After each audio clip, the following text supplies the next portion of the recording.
Hello, everybody, and welcome to the Steelers Sanctuary podcast. I'm your host, David Barrow from SteelersSanctuary.com. And back with us again is Bob Quinn from Steel City Rings podcast. Bob, how you doing?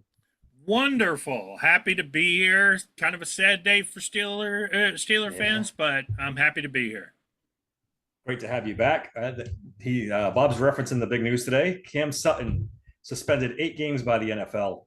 Um, Saw this coming a mile away. I thought they might be a little more lenient than this, but 8 games is quite the hit for the Steelers and for Cam Sutton. Yeah, I was really surprised that Mike Florio was on this early when the Steelers signed Sutton because of he really went into what the charging documents and all that were, and he said this is a lot worse than your normal domestic type deal. I mean, all domestic Yeah, violence is bad, but they were like there is some really egregious things in here, and I have a sneaking suspicion if some kind of video existed of this, we could have been oof. we could have been looking like a Ray Rice type of deal. Yeah, Although absolutely. I wouldn't say they're the same guy. Ray Rice was a huge star, but it always amazes me when things like this come out with hey, it's domestic violence and you beat your spouse and all this other stuff. And then a video comes out and all of a sudden it's worse. I mean, It shouldn't be, but you're right. It yeah, is. yeah, as an old guy, I'm thinking of what did you expect to see on the video? I mean, Right. you heard about Ray Rice beating the girl in the elevator, and then you saw it. So what's the difference? Because you could actually see and not just dismiss it in your head. I don't know what you think, man, but I think for the league and for people in general, I think it's that plausible um, deniability. Okay, blanked on the word there. They can they can couch it a million ways. Like I didn't do this and it wasn't that bad, but when you see the video, then there's no talking your way around it. The video is what the video is, and you're right. I didn't even think of that. If there was video of this, because I think we talked about it on the last podcast we did together, the description in the affidavit was pretty horrendous. I mean, there was, accusations of biting and choking unconscious and punching, full fist punching. Yeah, and it's you think about it with all this move to like the Taylor Swift and the some of the real and the NFL's done a good job of reaching out to female fans. I mean, maybe a little bit too much, in my opinion, for an old school Steeler fan who likes to see people hit. But now you wonder, in the past they've reached out and then they've had things like this, and it's kind of got, with the exception of Ray Rice, Tyreek Hill had his problems. mhm. There's been a lot of guys who've had these problems, and they get to continue to play in the NFL. So am I glad Sutton's going to be back in 8 games? I mean, I don't know. I think if my point on our podcast was if the Steelers are doing good 8 games in, and we have found the answer with Darius Rush as a nickel or Corey Trice Jr., then why the heck do we need Cam Sutton? I don't get why we would want the baggage. The whole thing confused me, honestly, because you knew he was going to be suspended. I just don't understand. And when you read the stuff that happens, it's a black eye on the organization to sign someone like this. Now, I've heard people couch it as the Steelers think it was a one-time thing. He snapped, Mhm. had a mental breakdown, did something that's way out of character. I guess it doesn't take away the fact that he did it. And the other thing that's confusing, Bob, is the legal action. They basically knocked it down to a misdemeanor for what we read of what happened. For him to be doing a little bit of community service, and that's it.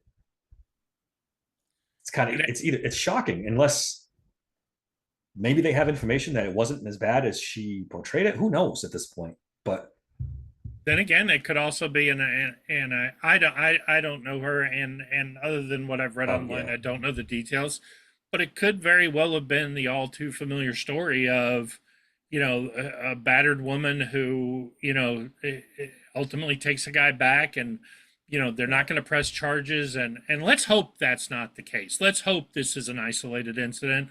yeah. But geez, I got 2 daughters, and I just can't And ever see. I just can't ever see or justify. They. I made that point on the podcast when we came on. Is I have 3 daughters, Yeah. And I look at the stuff a lot different than when I was in my 20s, and it's just, yeah, it hits closer to home when you have female children, and just to put yourself into that father's, shoes for a little while. And Yeah. we've also, I mean, you see it in the movies and on TV and every cop show, and Yeah. they all talk about how it's a pattern and all that stuff. And yeah, I get it, but I mean, it's a pattern for a reason. And it's a horrible pattern that they can't feel safe. Now that being said, there'll be people out there who'll be like, "Oh, what about the other end? Like, the Trevor Bauer situation or something like that." Yeah. And, Yeah. and yeah, unfortunately, there are going to be some times where an innocent person is going to get caught up in it.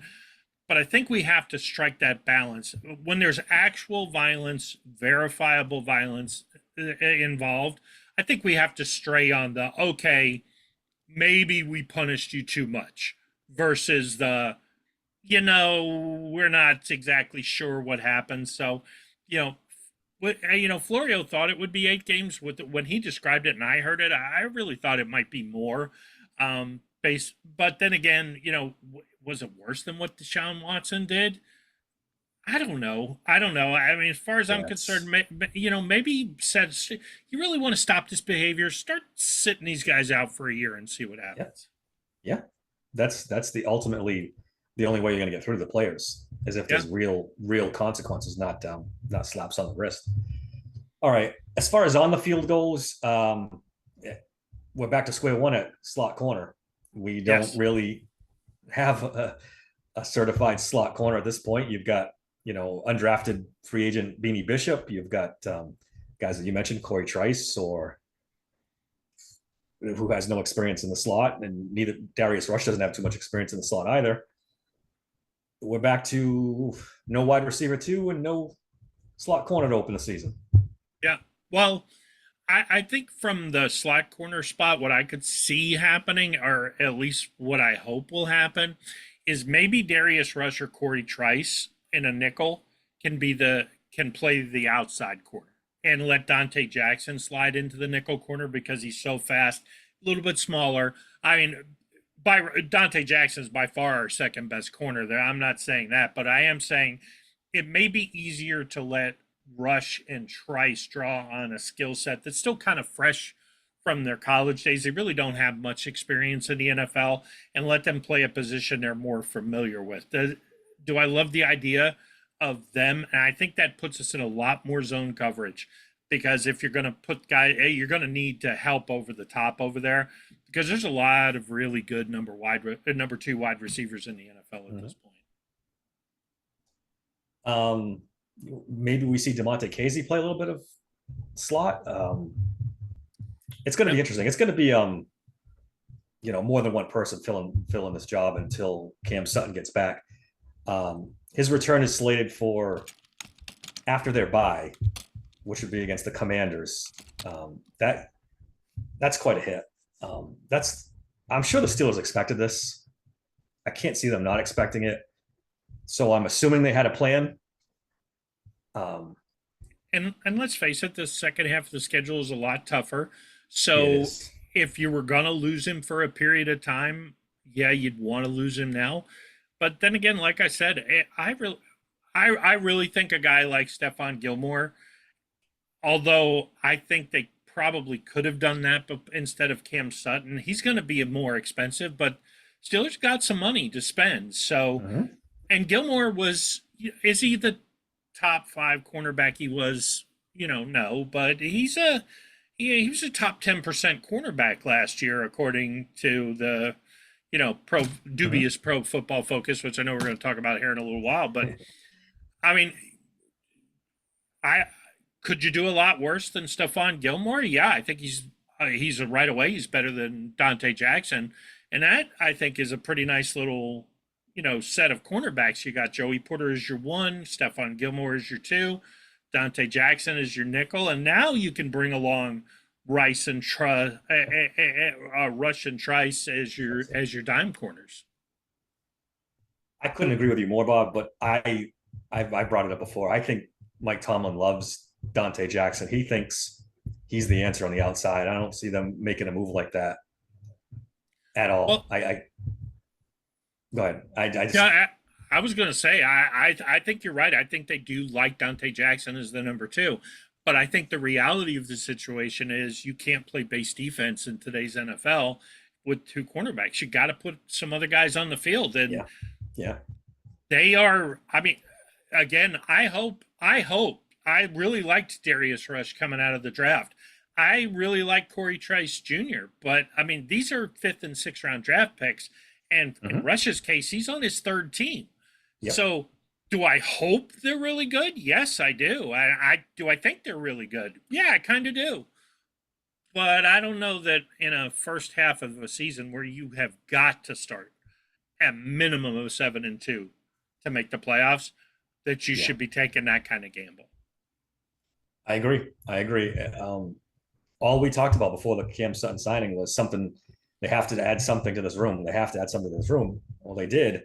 Unfortunately, that something's gone for a game. So we'll have to wait and see. My hope is they don't stay with the status quo and try to, force one of these young corners into the slot, or because I don't see them moving Dante Jackson into the slot. I just, You maybe I'm wrong, but I you know, really think Mike Tomlin's got him pegged for the two, and then that's it. I wonder if the offensive line noise, with it having been broken since basically the Browns loss in the playoffs, if that got a little bit into Tomlin's head. I don't think as much Omar's head, but I do think there was some of it where it was, hey, you know what? Maybe they were honest with themselves and said, we're probably not a Super Bowl team. We got a great front seven. Let's permanently fix the offensive line because Daniels is going away next year. I'd be shocked if they re-signed him. And Yeah. and let's get a guy. I mean, McCormick kind of fell to him. He's a bully. God, I love his tape. But maybe it's okay. We didn't pick a corner there, and then the corner you did pick looks like a nice special teamer. Watts out of Texas. Yeah, maybe a safety. Yeah, maybe a safety. But you Yeah. got three good safeties, so you're talking special teams Yeah. and probably a developmental player. Which, am I upset about that in the sixth round? No, I'm not, because No. that's where you get your developmental guys. But you had a real need at corner, and there were some guys that they could have got in Hmm. those on day three that they let slide. I mean, McLaughlin, the guy from Arkansas, I really thought they should have drafted him. There were some guys there that they could have, realistically, maybe they're not starters year one, but they could have been guys who pushed. I think we were all surprised they drafted McCormick after drafting an offensive lineman in round one. He did fall to them, so there's that. He must have been high on their board, but they did have a lot of other needs at that point in the draft and did not address them. Have you watched his tape? I mean, I granted, it watched was a little bit of it. FCS. Yeah, Yeah, yeah, granted it was FCS, but the guy is a monster. And the one thing I love about him, aside from the fact, I think his pass blocking is what keeps him off the field this year. I think James Daniels ultimately beats him out and maybe oh yeah, starts to get pushed the second half of the year. But the one thing I love about McCormick is when they won that first national championship, he was the guy in the center of getting everybody to come back and not go, to Division One schools under the, free agency that is college football now. So I thought that was impressive. I mean, I would have liked to see him go up against competition that was a little bit better. I want to say he had a chance to go to, it was either Purdue or another Big Ten school. I would have liked to have seen him yeah. do that and take a step up in competition. But as a run blocker, like I said, if it translates at all, geez. I mean, Yep. I love Broderick Jones as a run blocker. I love Fatanu. McCormick could, if this translates, McCormick could end up being the better, best of the three on the run block. I agree. That's definitely his strength, and definitely something that we can look forward to the end Yeah. of this season or next season. Yeah, I agree with you on James Daniels too. He's not coming back. And it's pretty. Once he started playing James Daniels' position in minicamp, rookie minicamp, then that was the writing on the wall that he, because there was some Yeah. speculation because Sayamalu's so older anyway, that he might replace Sayamalu at some point, but it seems pretty clear. James Daniels' contract's up. He's Oh, not gonna pay. I think if Daniels was willing to sign, two, three, $4 million deal, but I mean, let's face it, Yeah, it's not. he's coming off 3 years, 27 million or so, I Yeah, think it is. And I've made the point on our podcast. I don't think he played bad. I think he's been pretty good. it's probably been their He's best offensive lineman the last couple of years. Yeah, which is an indictment It's not of saying much, but yeah. But that being said, we talked about this a couple weeks ago on ours. If James Daniels is your worst offensive lineman, you got a pretty good offensive yeah, line. 100%, 100%. The way the guard market has blown up, though, he's gonna get significantly more than 4 or 5 million a season. I think. Um, he's only late 20s, 27, 28, something like that. So he's Yeah, right into his prime. Yeah, I think James Daniels is going to get paid on the open market. yeah. Uh, I don't see the Steelers paying him. I mean, no, and again, not because he's played bad. I think McCormick. All he's got to show is he's remotely equal, and just the economics of the game are going to yes, push Daniels out of Pittsburgh. absolutely. Um, oh, one more thing I wanted to bring up about the whole Cam Sutton thing. Do you think Shannon Sullivan's back possibly as a replacement type? I could see I it. mean, I he don't think he wasn't played. terrible for the Steelers last year. He was, I guess, passable is the word you could use. I would feel better if he was the dime. I thought he did pretty good in spot duty, but the Yeah. couple of games where he was really pressed into Hmm. nickel, I don't feel like he did great.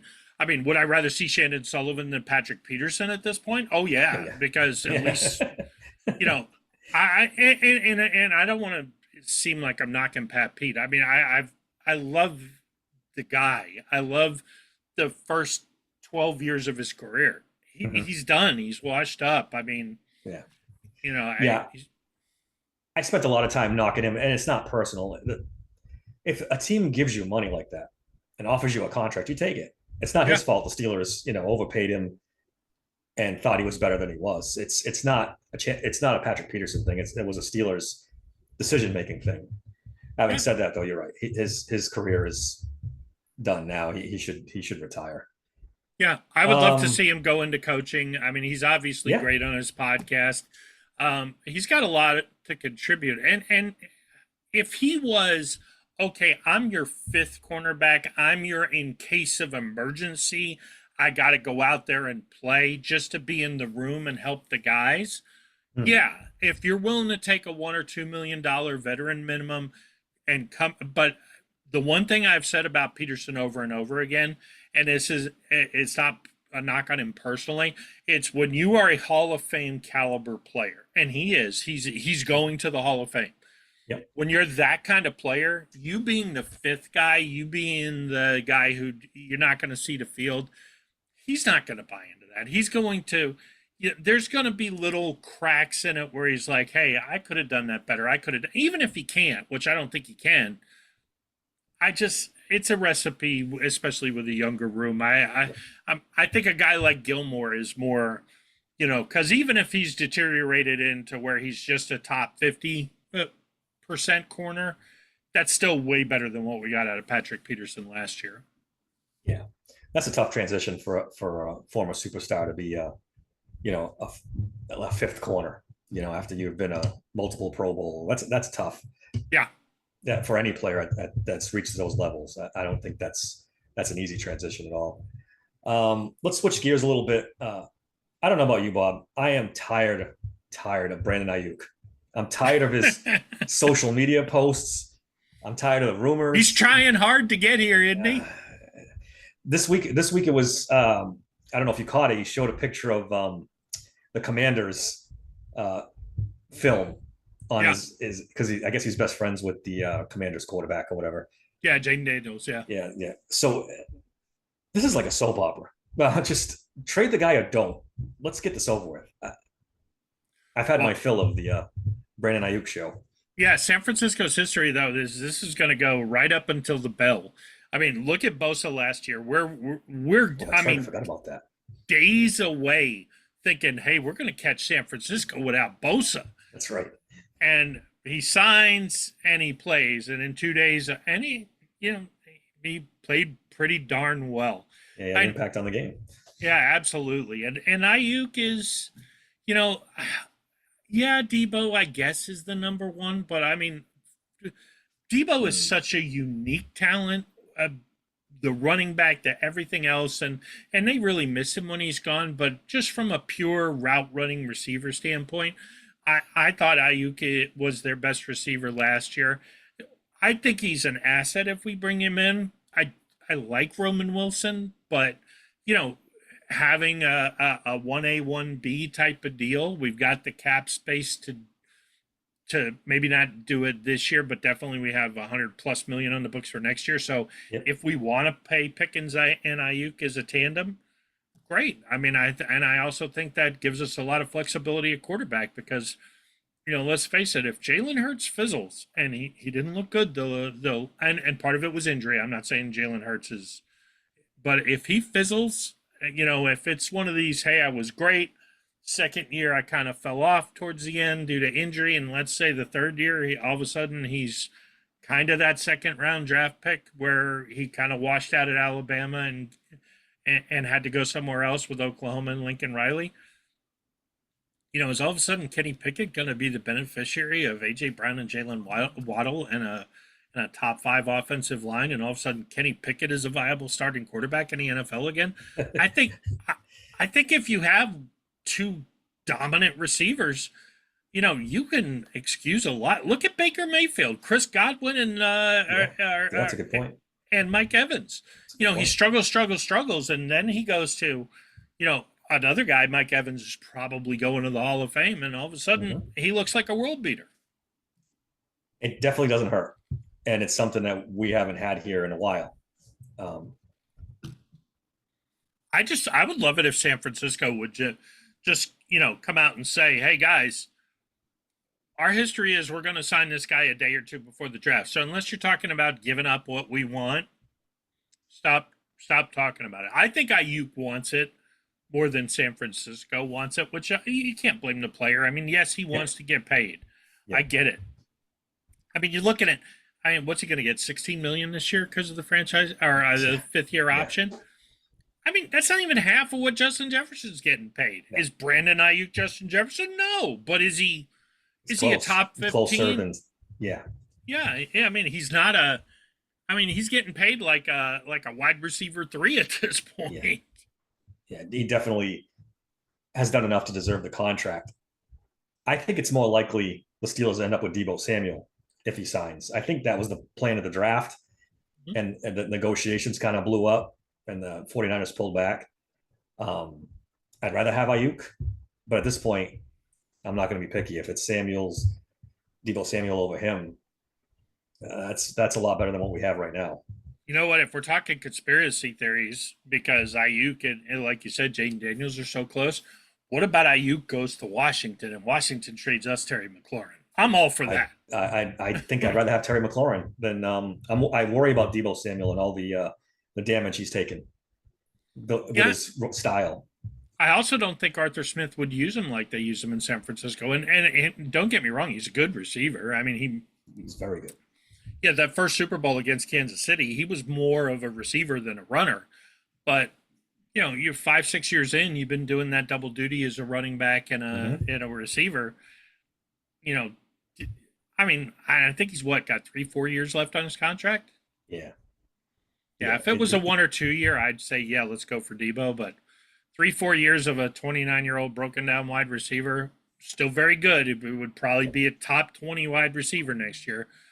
But 2 years from now, nah. I mean, that'd be Yeah. like to me, that'd be like saying Cam Hayward to a 5 year deal.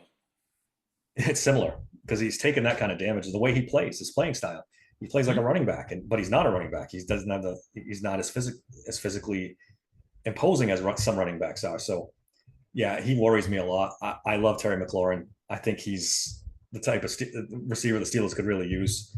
Oh yeah. That's perfect. If that It, conspiracy theory falls into place, that's perfect. well, Mark Caboli a couple weeks ago when this was heating up again. I mean, it kind of never really dies, but It doesn't. um, It doesn't. Caboli was on the Starkey saying, "Hey, who's it going to be? It's going to be whoever gets cut on August 29th is who the other receiver's going to I be." hope that's not it. I mean, unless it's a crazy salary cap release, which, let's face it, we've seen some weird ones in the NFL. Steelers got Yeah, Joe Hayden. Joe Hayden comes to mind. Yep, Yep. absolutely. There's things that could happen, but then the question becomes, let's say some guy shows up at camp and all of a sudden they're like, "Hey, we don't need you," so and so, whoever that is, and they cut a decent wide receiver because we don't want to pay you $20 million. Are the Steelers going to pay a guy $20 million who got cut the day before? I mean, maybe a 1 year deal, hey, a minimum type thing, but I don't. I mean, if they're truly going to get an impact guy, I think it's got to be through trade. I think if it's through cut, then it's just a matter of, hey, we feel good about Russ and Wilson. We're really looking for somebody to push Austin and Jefferson at 3. That's what they need. Someone to push those two guys down a notch because right Yeah. now the pecking order is a little scary. It's George Pickens and Pat Frymuth receiver two pretty much. Hey, maybe they're gonna play McCormick as a third tight end and just say, hey, we're running the ball every time until somebody stops us. Yeah, and then they fall behind, and it's oof. And I'm not a fan of that. Yeah. Speaking of wide receivers, I asked you to. I thought it would be fun. Let's come up with our top 5 wide receivers in Steelers history. I think we touched on this a little bit, and that's what got me thinking about it the last time we talked, because we had talked about Antonio Brown a little bit. I'll let you go first, and then we'll compare our lists. Are we going 5-1 or 1-5? Let's do 5-1. It makes it a little bit more dramatic. Okay, so number 5, my guy Yancey Thigpen, kind of the Ooh, star of Super Bowl 30. The Steeler team, not the game, but the team, yep. couple 1,300-yard seasons, and I know it's hard when you've got Ben Roethlisberger on the brain, and you've got some other guys on my list who played with Terry Bradshaw, to forget just how good Yancey was. He played with Neil O'Donnell, Cordell Stewart, and kind of got out before the Kent Graham, Mike Tomczak experiments. But I mean, yeah, but I mean, he had some nice years, and who knows what would have happened. I mean, a little bit of injury, a little bit, but you can't forget. 95, he catches 85 balls for 1,300 yards. He was the offense. I mean, O'Donnell to Yancey Thigpen really put us in the Super Bowl. Gets hurt in 96, comes back 97, 79 catches, 1,400 yards, with Cordell. And, we go all the way to the AFC Championship game and the famous Romanowski point to the head thing. So I always felt he didn't get a lot of credit. I also feel like it speaks to the overall depth. We think of the Steelers having such great wide receivers, but when you start to really look at it, most Steelers wide receivers only spend 4 or 5 years with the team. Yep. Yep. And I'm thinking his 1,300. I almost put Plaxico here, but ultimately I was at the game in Jacksonville when he spiked the football on the 5-yard line. I was sitting about 20 yards from it, and I can't forgive it. I think I remember his first reception. He did the same thing. His first NFL reception, he caught the ball and spiked it too early, and it was a fumble. Yeah, I'm glad you brought up Yancey Thigpen. It was close to me too. I was a huge Yancey Thigpen fan back in the 90s. I was a huge fan. I thought he was a fantastic receiver. I think a lot of people who are not as old as us don't remember or don't recall. He's not a household name.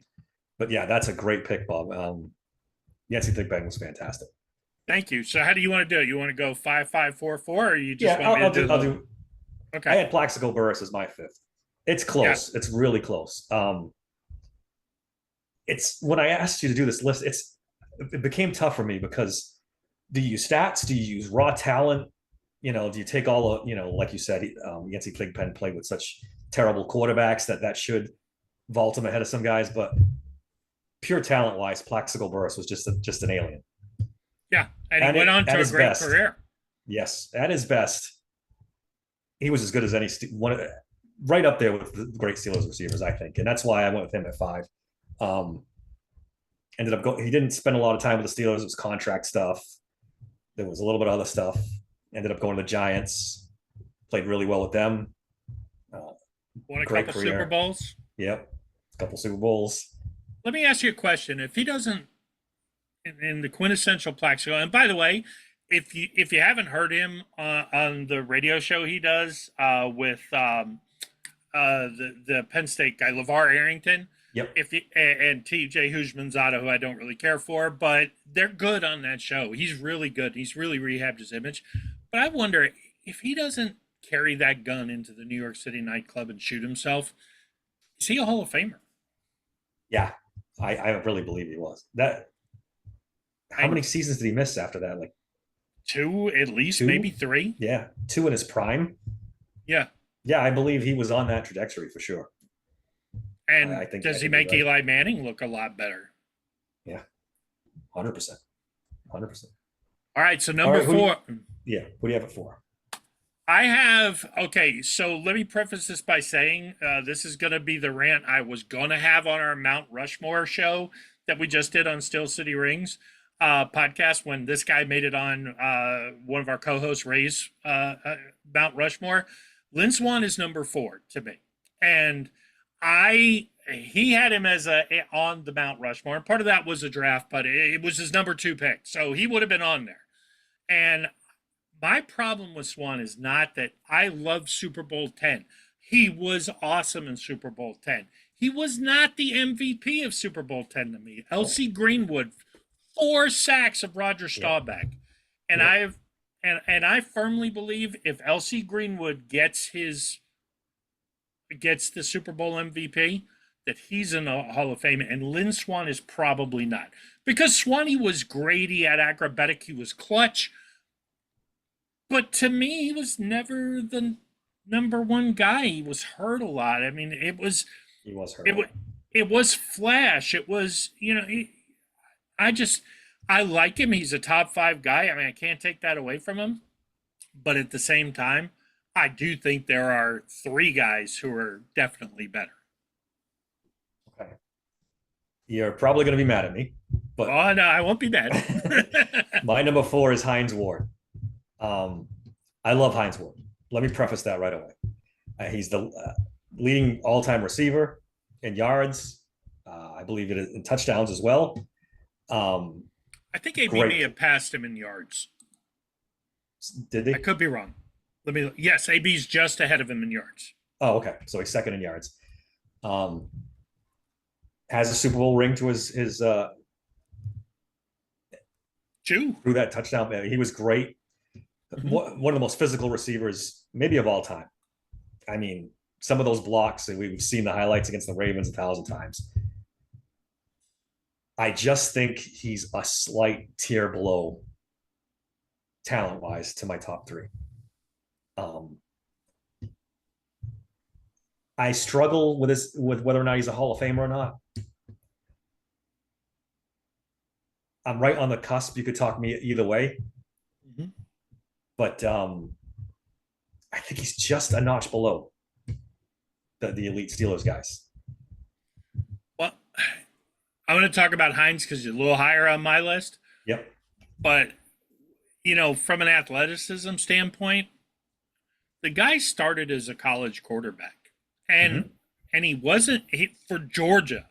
He wasn't not some FCS team for Georgia. And he almost won the world's biggest cocktail party when he was quarterback in Georgia. You could kind of see with him as a quarterback. He was the option, kind of. Not a great passer. You knew he was gonna transition, especially in a time where so many quarterbacks transitioned out of the position. But I mean, Hines to me, when you talk about from a Hall of Fame perspective, and I'll probably be repeating this in a minute, top 20 receptions NFL history, top 20 yards NFL history, top 20 touchdowns NFL history. I'm sorry, but if you're a top 20 guy in all 3 categories as a receiver, I don't know what else you could do. And talk about playing with some interesting quarterbacks. I mean, yeah, he got Ben Roethlisberger for the second half of his career, but the first half of his career, was it bad? Mm-hmm. Yep, 100%. Um, Okay. Go ahead, give us your number three.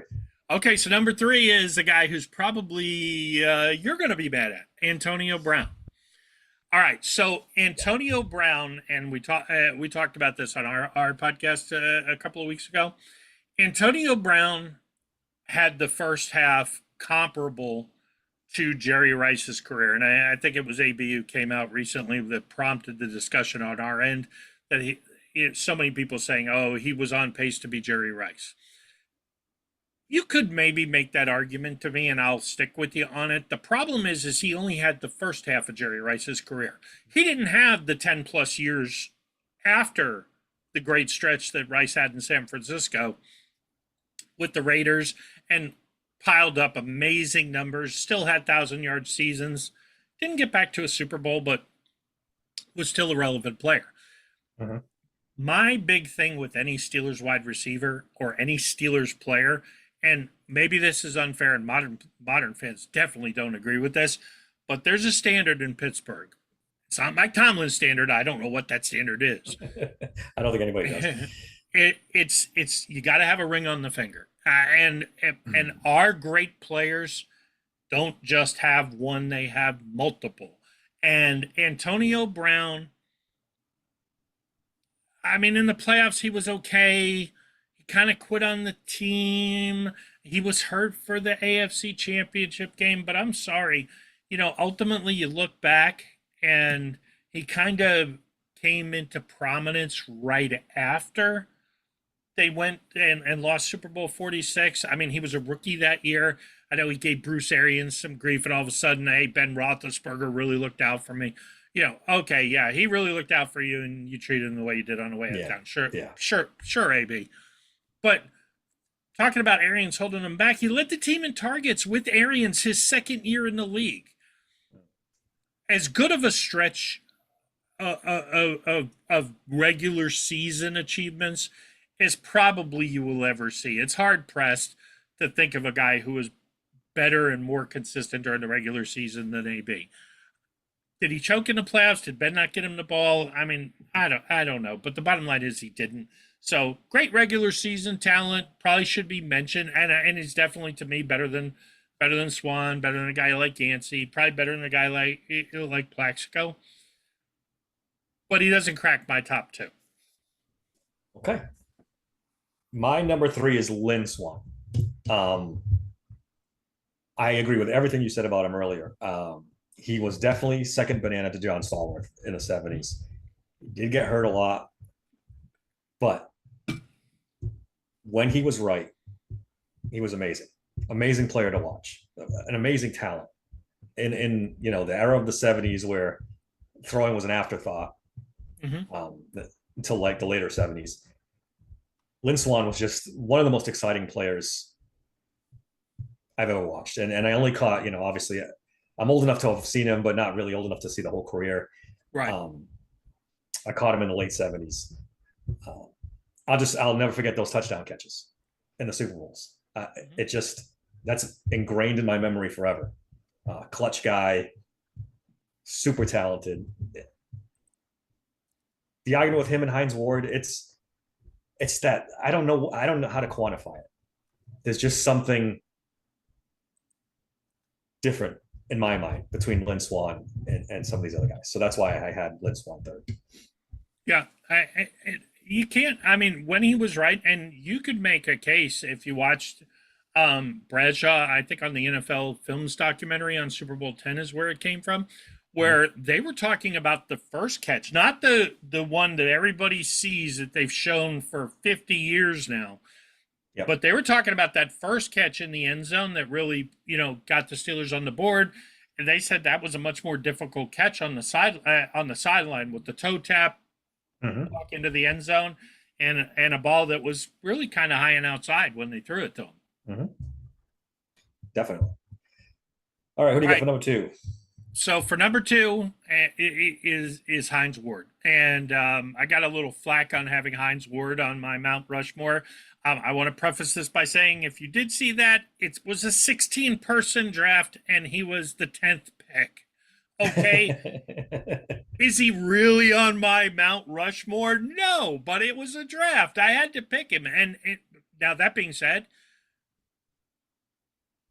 a guy like Joe Green was, and Jack Lambert, who was my first pick in that draft, is the guy who was the face of the Steelers. And I don't think anybody will ever replace Lambert as the face of the Steelers. Even fans nowadays, you think of the Steelers, you just think of that Count Dracula Sports Illustrated cover. That's what 100%. that's what a Steelers is supposed to look like. In the 21st century, Hines Ward is what the Steelers look like. That big smile on his face, the physical play before they outlawed it. I mean, I love Mel Blount, and they changed the cornerback rules because of Mel Blount. They changed the Mhm. blocking rules because of Hines Ward. Yeah, 100, absolutely. Hines was leveling. They were fine with crackback blocks for a long time in the NFL until Hines started knocking guys out. And then they were like, whoa, wait a minute. And not only knocking guys out, I can remember him and Ed Reed getting into it in a Ravens game. Yep. And you could see they were mad, but Hines was smiling in his face the whole time, like, yeah, do something. I dare you. Yep. I like the way Hines played. He's I don't think you can undersell, and I think this really hurts him from a Hall of Fame perspective because I think he got the label as a dirty player, and he really wasn't, because those flags. If you go now, that being said, for most of his careers, those big hits were not flags. But even after they changed the rule, and this is one of the things I loved about Hines, he still knocked guys out and drew the flag. He was like, okay, whatever. He's still out of the game, so I don't care. He's the quintessential Steeler. Like when you think of someone in your mind, a Pittsburgh Steeler, tough, physical, tough-minded, Hines Ward's the guy. You can't argue that. Cannot argue that. He's one of the, his physical style was just, that was so much fun to watch. Like you said, just knocking people off. And don't underestimate his route running. He was a good wide receiver. He wasn't fast. If you look at it, he was not fast, but he was always open. Yep. And that's one of the things when people say, "Oh, well, all he did was block people."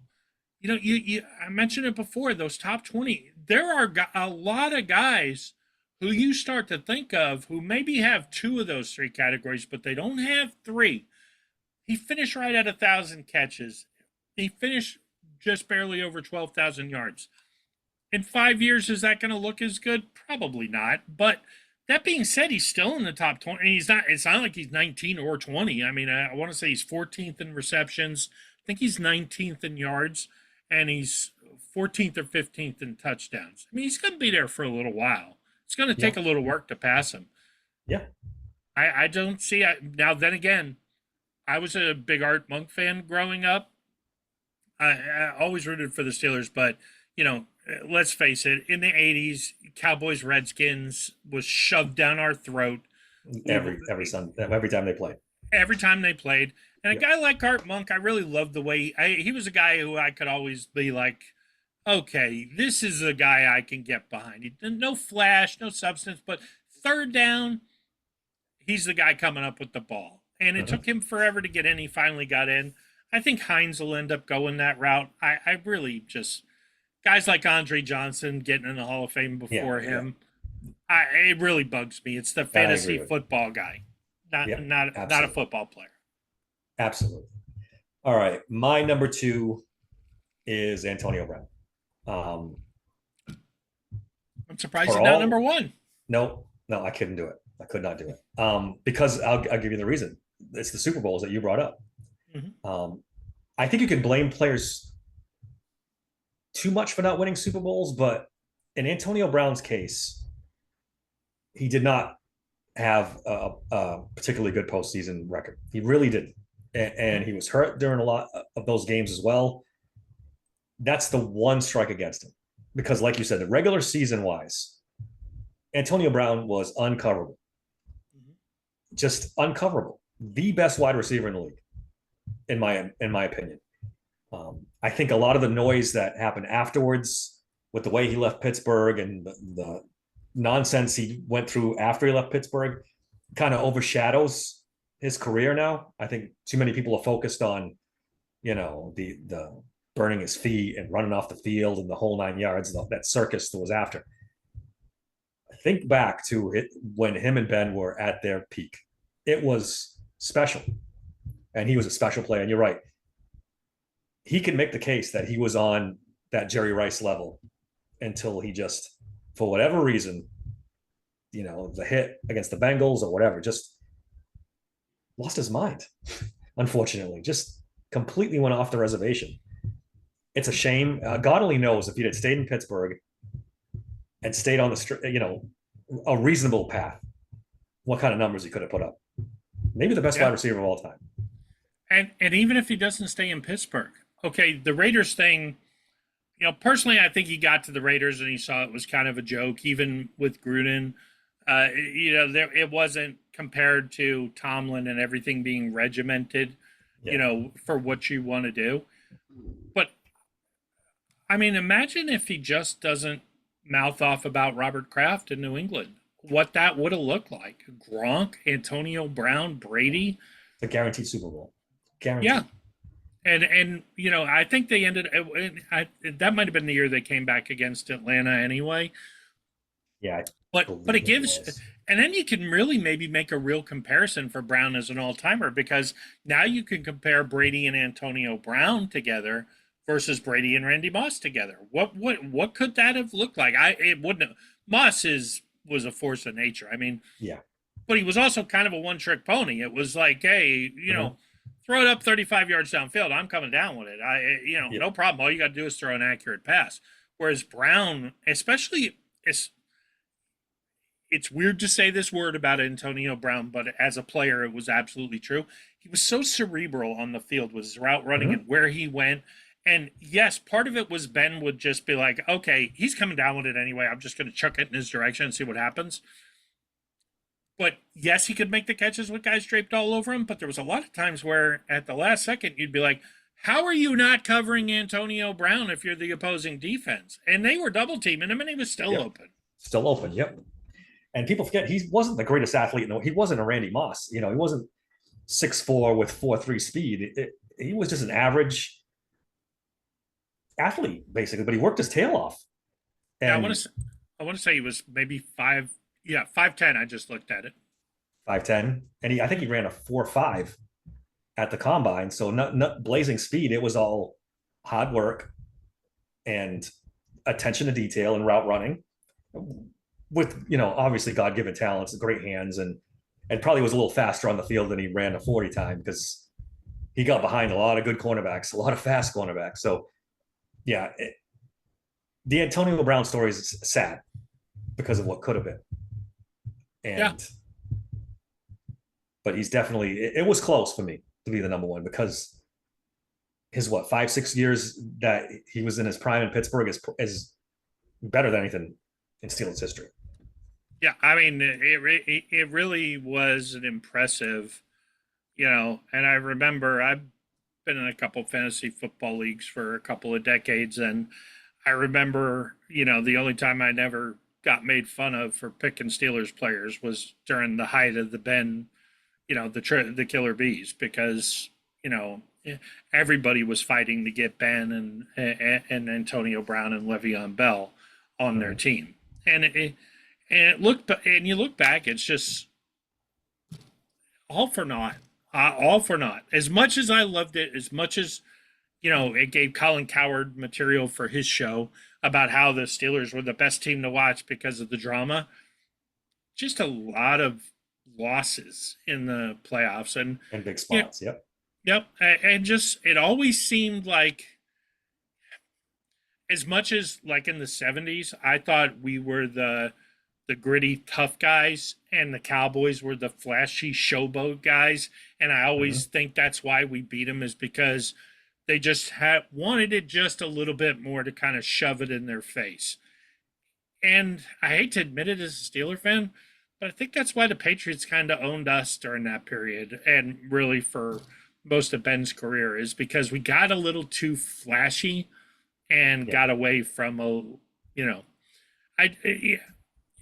did the NFL change the game? Did they stop letting us hit people?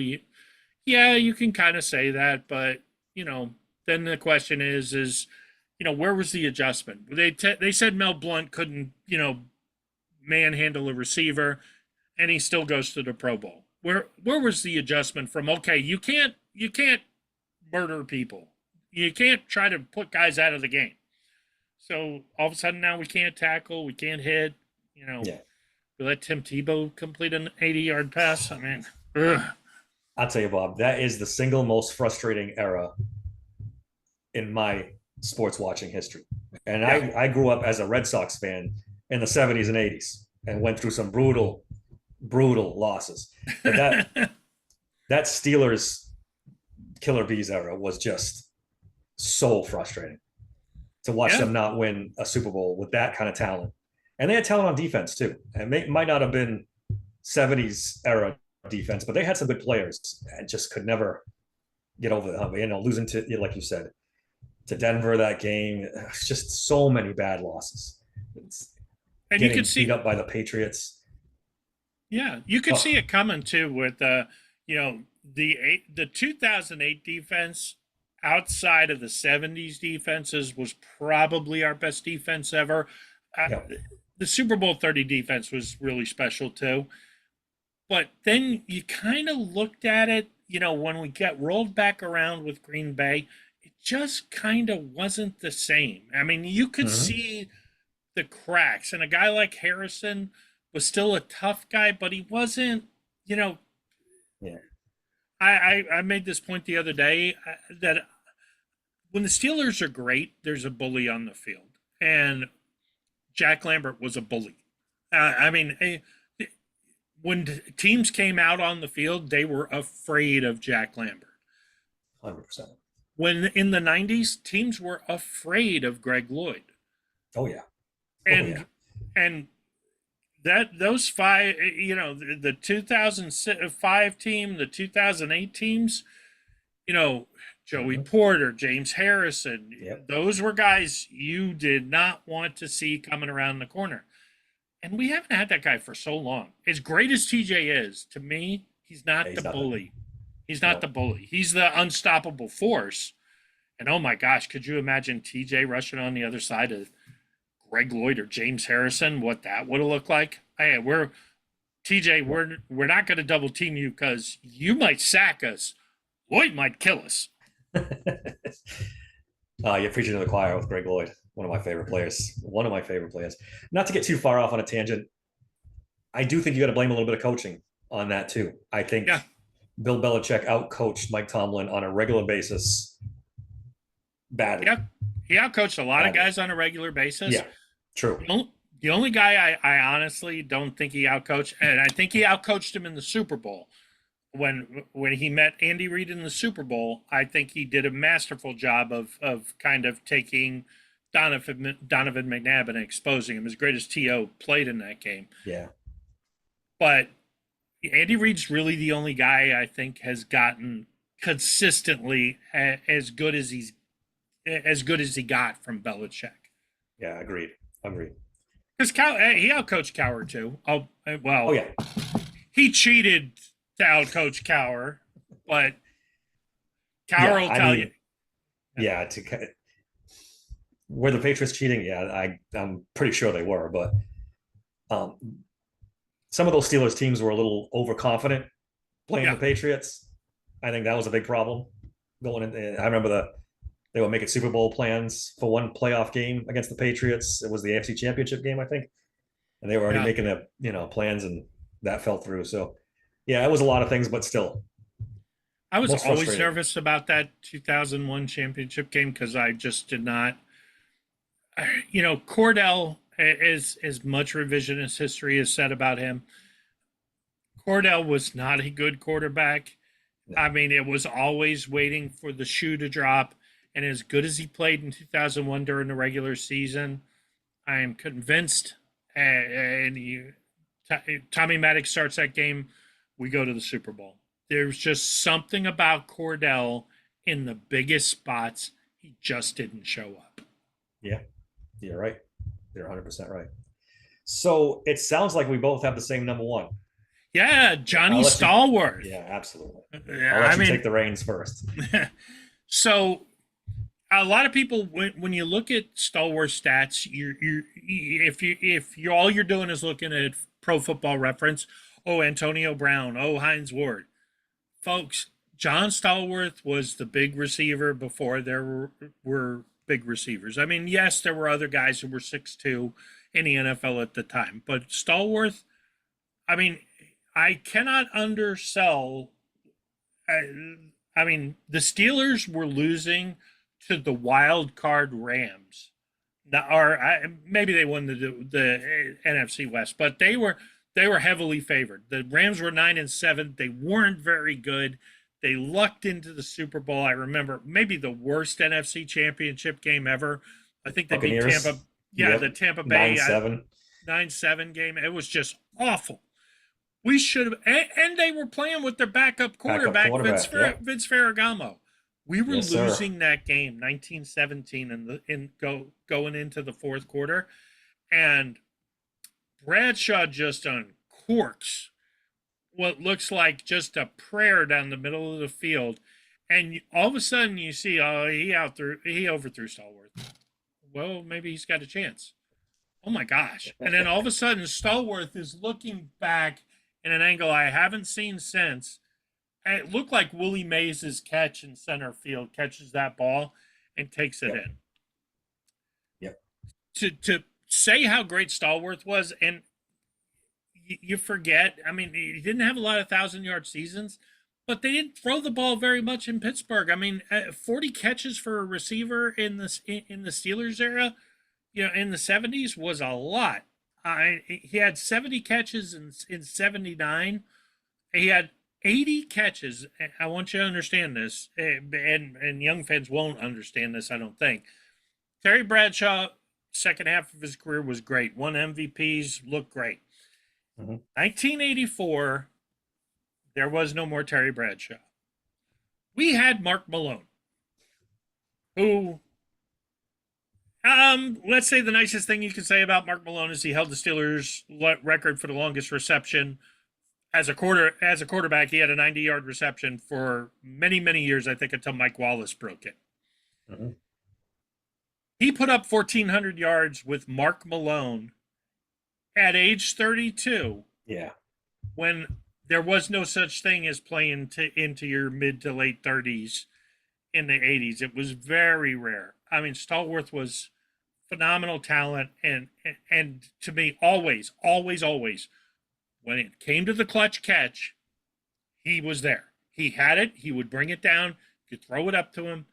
Physical.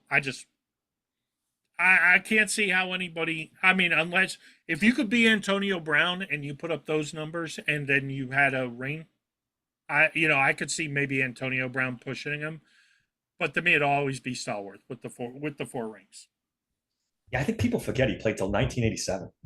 Yeah, He was with and them it with was all good. four, and was good. That 1984 season, I just pulled it up.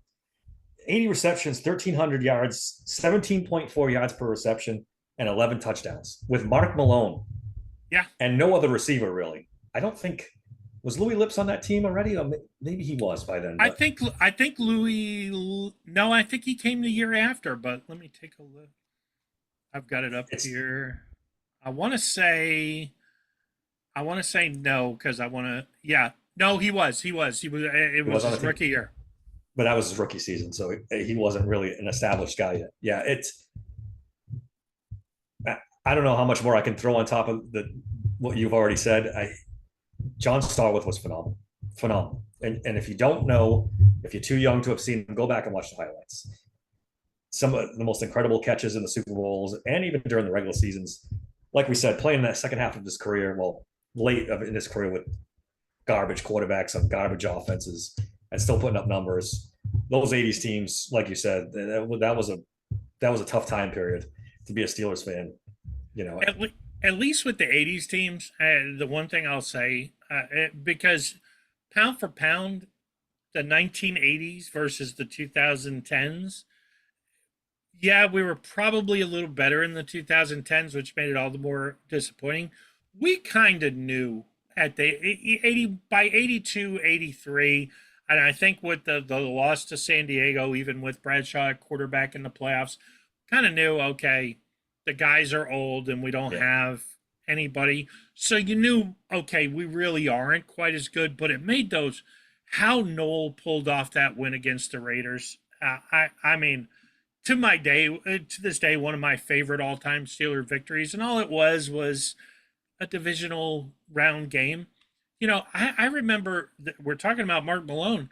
You know, the first half of the Miami Dolphins Pittsburgh Steelers AFC Championship game, that was the Dan Marino year where he put up 5,000 yards. People forget. We, yeah, we were in it. It was a shootout, and Malone Yeah. was putting the point. I mean, Yeah. he was throwing it to Lips and Stallworth, who the Dolphins didn't have much of an answer for. Second half, Mark Malone turned into Mark Malone, but Mhm. for the first half of that game, there was some real hope. But I think the highs were so much bigger because we kind of knew we were the underdog. Yeah. We were great. It was for pride. Only won 2 playoff games in the 80s. We beat the Raiders, which was awesome because the Yep. Raiders had blown us out in the playoffs the year before, and we beat John Elway Denver. Hmm. I take it back. We three games. We won 3 games because satisfying win was Noel's last playoff win, the AFC wildcard game when we The beat Oilers. Houston and Jerry Yeah. Glanville. Yep. Yep. Yes. Yep. That was right up there with big wins, like most satisfying wins by the Steelers for sure. Yeah, absolutely. And Noel and Coward turns around and takes us to the AFC Championship game right after Noel. That's why I get so aggravated with fans now. I was like, as bad as we were in the '80s, we were still in the AFC Championship game, and People we don't. still I think a lot of Steelers fans don't even remember that they were in the AFC Championship game against Dan Marino the year he yeah went to the Super Bowl. I think still people the forget it. still the highest scoring AFC Championship game in history. Yep. And I think What do you? Jack Lambert played in that game as well, right? Wasn't that Yeah, one of his final seasons? yeah. Yeah. I want to say Mel Blount and Terry Bradshaw retired in '83, and Lambert, I want to say, retired in '84. Yeah. He was in that game. It was kind of the last Yep. hurrah. I remember Donnie Shell hung around for a couple more years, and Mhm. there were still the guys, but those Tunchilkin, Merrill Hodge, scrappy little teams. Yep. You know, A lot of fun. A lot of fun. You're right, because the expectations weren't so high. So when they did well, it was really it meant something because they weren't a super talented team. And it's yeah, a good point you made. you didn't feel like it was wasted. You felt like, oh my gosh, I can't believe we pulled this off. Yeah, exactly. Exactly. Well, I think that was a pretty good list, Bob. We were pretty close. We only the Heinz Ward we differ on a little bit, but other than that, Yeah, pretty much spot on. Um, we've already gone long, so I'm going to let you go. I appreciate you coming on for me. You're a great absolutely. guest. Anytime. I Thank appreciate you. having you on. Check out the Steel City Rings podcast if you haven't already. It's some good stuff. I loved your Mount Rushmore stuff. I thought that was a great idea. That was really Cool. good. Okay, Um, so who's your Rushmore? do I have pick of anybody? Anybody? No draft here. So obviously Jack Lambert and Joe Green have to be on there. Hmm. I think you have to put Ben, seeing he's the best quarterback. Maybe is he better? Is he better than Terry Bradshaw? I guess he was. Give me Ben and give me Stallworth. Wow. Okay. So my original one when we started, because we voted and then we all realized prior to the show, are like, okay, we're gonna have to do this draft style because we all have basically 2 or 3 of the same guys. So Joe Green's got to be on there. Jack Lambert to me's got to be on there. Um, Franco has to be on there for me, although I didn't get to pick him. And then I tried to balance it out by picking a guy from the modern era. So, to me, that's got to be Troy. I could, Oh, I could I got kind to change my pick. I have to have Troy on there. What was I thinking? yeah. Troy's So, got to be on there. and I know Zach, one of our co-hosts, really wanted TJ Watt on his list. I don't know if he's there yet. I, surprisingly though, TJ's going to be 30, and I know. I mean, I know Leanne picked Cam Hayward. I mean, to me, I love Cam. I love TJ. Nah, I don't Cam's even like know. my third tier Mount Rushmore, I think, before I get to Cam. I mean, the whole Cleveland statement. I mean, he's probably my 10th here at this point. So, He didn't make himself any favors in Pittsburgh with that one, for sure. yeah. Yeah, I forgot So, all about Troy. He's probably one of my favorite Steelers of all time. So, yeah. You you know, don't think Ben should be on the Mount Rushmore? I don't, because ultimately, as much as I love Ben, and I do, I was a huge Ben fan. I mean, early on, I remember Pete Prisco here in Jacksonville used to have a radio show before he started working for CBS, and I called him after Ben's rookie year in before the season started, and we were arguing about Steelers and how good they'd be. And I told him Ben is John Elway, and he said, "You're an idiot. No way." And I was like, turned out Ben, especially at the end of the games, Ben just had that it factor where at the end of the game, the thing just went around on social media. Who do you want at the end of the game? And a lot of people picked Joe Montana. Some people picked Tom Brady. I'm sorry, but Ben is the best to ever do it. If last 2 minutes he gets the ball trying to beat you, and statistically this bears out. Peyton Manning and Tom Brady have more fourth quarter comebacks than Ben. They also played 30 to 50, and in Brady's case, 100 more games than Ben did. Yeah. Yeah. So, pound for pound, Ben is third on the list, 41. You give Ben the ball with a chance to beat you at the end of the game, he's going to beat you. As bad as people claim he was, and I always think that people overblow his last season. Yeah, was it the Ben of 10 years ago? No. He had 7 fourth quarter comebacks to get us to the playoffs. 9-7-1, 7 victories he pulled out on the last possession. Yep. So you're making your case for him being on the Mount Rushmore there. Honestly, I went really back and forth with Troy and Chuck Noll. I thought Chuck Dan Noll's Rooney. Yeah, Dan Rooney was maybe a guy there. And then my other guy was Hines, because I'm thinking Mount Rushmore, I'm thinking of a face guy. And Leanne brought up a great point. She kind of put Art Rooney's face up over the Mount Rushmore. Like, there is no Mount Rushmore Steelers without Art Rooney. Yeah. And then I think it was hard not to pick a non-player. Not that if it were me and we were just going off non-players, it's Art and Dan Rooney, Bill Nunn, and Chuck Noll. I mean, I think because I really think Dan Rooney does not get the credit, and Bill Nunn, he gets some credit now, but he doesn't. I mean, the three of them together working as a draft tandem. Oh my gosh! I mean, there will never look back at now. Yeah, it's ridiculous. From 69 to about 75. I mean, that can't be done again. 74 is impossible to top. I mean, I don't care what anybody says. You get 5 Hall of Famers out of one draft. I'm sorry. Good luck ever coming close to that. Absolutely. Yeah, you could probably have like you said, a Nunn, Noll on top of the Mount Rushmore with then the players underneath it. I think that's a good idea.